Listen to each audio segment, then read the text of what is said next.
క్రీస్తునందు ప్రియమైనటువంటి సహోదరి సహోదరులారా, మన ప్రభువును రక్షకుడైన యేసుక్రీస్తు నామ పేరిట మీ అందరికి వందనములు తెలియజేస్తున్నాను. ఈ ఉదయకాల సమయంలో ప్రతిదినం దేవునితో అనే ఈ కార్యక్రమం ద్వారా ప్రతిరోజు కూడా మనం దేవుని సన్నిధిలో కొన్ని నిమిషాలు గడుపుతూ ఉన్నాం. అలాగే ఈ రోజు కూడా మనం దేవుని సన్నిధిలో కొన్ని నిమిషాలు గడుపుదాం.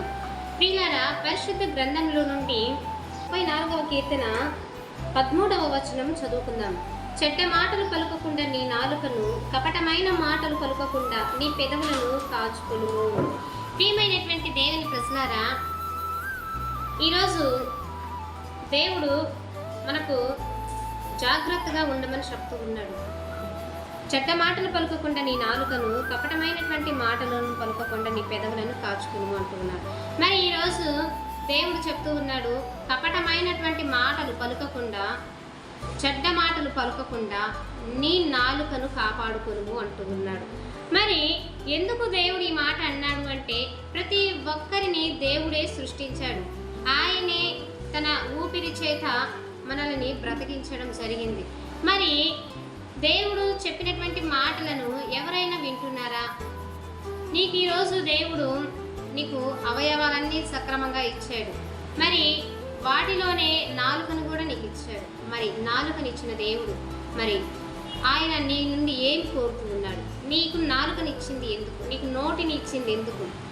నీకు ఇష్టమైనటువంటి పదార్థాలను తినడానికేనా?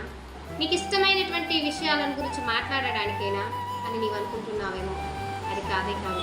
ఎందుకంటే దేవుడు చెప్తూ ఉన్నాడు, కపటమైన మాటలు పలుకకుండా నీ నాలుకను, చెడ్డ మాటలు పలుకకుండా నీ నాలుకను కాచుకొను అంటూ ఉన్నాడు.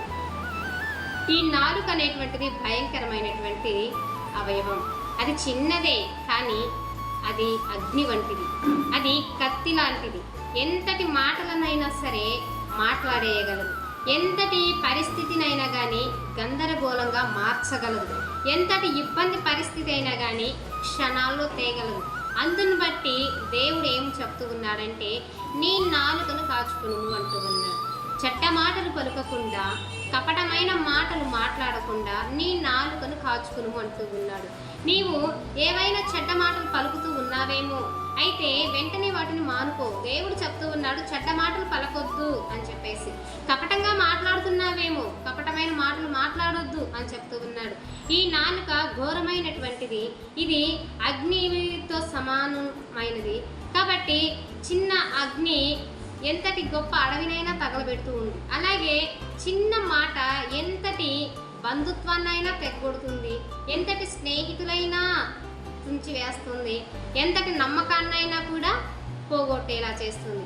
కాబట్టి నీవు ఏ మాటలైతే మాట్లాడుతున్నావో, ఏ విధంగా అయితే నువ్వు పలుకుతున్నావో ఒక్కసారి జాగ్రత్తగా చూసుకో.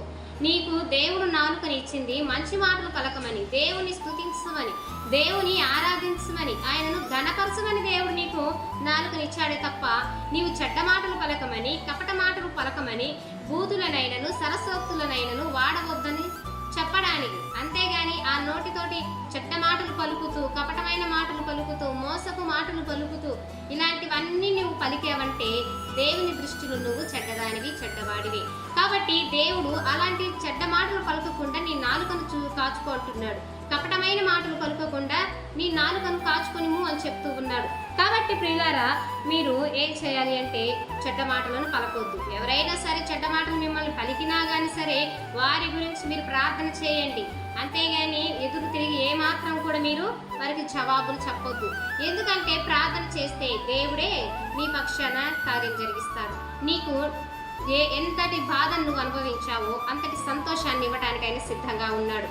మరి ప్రియమైనటువంటి దేవుని ప్రజలారా, మరి దేవుడు చెప్తూ ఉన్నాడు, ఆయన నీకు ఇచ్చినటువంటి నాలుకతో దేవుని స్తుతించాలి, ఘనపరచాలి తప్ప ఆయన వ్యర్థమైనటువంటి మాటలు మాట్లాడడానికి, వ్యర్థమైన సంభాషణలు చేయటానికి దానికైతే కాదు. కాబట్టి మరి ఈరోజు ఈ వాక్యం విన్నటువంటి నీ నాలుక ఏ విధంగా ఉంది, నీవు ఏ విధంగా మాట్లాడుతున్నావో ఒక్కసారి నీవు పరిశీలన చేసుకోమని ఈరోజు ప్రభు పేరిట మీకు తెలియజేస్తూ ఉన్నాను. ప్రార్థన చేసుకుందాం. పరిశుద్ధుడైన తండ్రి, నీకు వందనాలు, స్తోత్రాలు చెల్లిస్తున్నాను. దయగలిగిన తండ్రి, కృపగలిగిన యేసయ్య, మహోన్నతుడా, ఈ ఉదయకాల సమయంలో తండ్రి చెడ్డ మాటలు పలుకకుండా నీ నాలుకను, కపటమైనటువంటి మాటలు మాట్లాడకుండా నీ పెదవులను కాచుకును అని చెప్పి ఉన్నావు దేవా. మరి ఎంతమంది బిడ్డలైతే నీకు వ్యతిరేకమైనటువంటి మాటలు పలుకుచున్నారో తండ్రి, ప్రతి ఒక్కరిని తండ్రి క్షమించమని ప్రతి ఒక్కరి అవసరతలు అక్కరలను మీరు తీర్చుకోండి. యేసయ్య నామమున అడుగుచున్నాను తండ్రి, ఆమేన్.